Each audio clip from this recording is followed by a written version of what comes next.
MP Anwarul Azim আনারকে হত্যার ঘটনায় যে নামটি বারবার আলোচনায় আসছে তা হলো শিলাস্তি রহমান।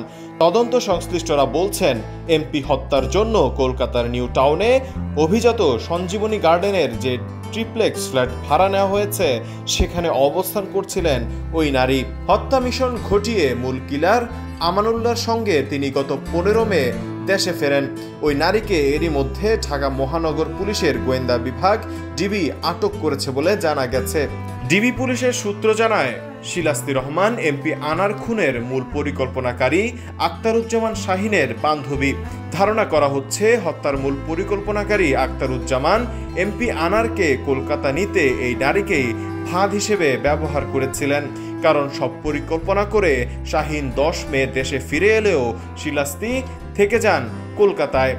এদিকে কলকাতার সূত্র জানায় যে ফ্ল্যাটে এমপি আনারকে খুন করা হয়েছে সেটি 30 এপ্রিল আক্তারুজ্জামান শাহিন ভাড়া নেন। কলকাতার পুলিশ ওই ফ্ল্যাট কম্পাউন্ডের সিসিটিভি ক্যামেরা বিশ্লেষণ করে দেখেছে গত 13 মে ওই ফ্ল্যাটে 3 জন একসঙ্গে ঢোকেন। তাদের মধ্যে 2 জন পুরুষ ও 1 জন নারী।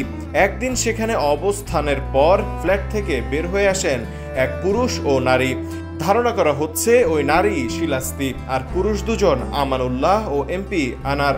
ডিবি পুলিশের সূত্র আরও জানায়, হত্যাকাণ্ডের সময় শিলাস্তি 3 তলা ফ্ল্যাটের একটি তলায় অবস্থান করছিলেন, তবে সামনে ছিলেন না। হত্যাকাণ্ড ঘটানোর পর তিনি নিচে নেমে আসেন, এরপর লাশ গুমে সহায়তা করেন।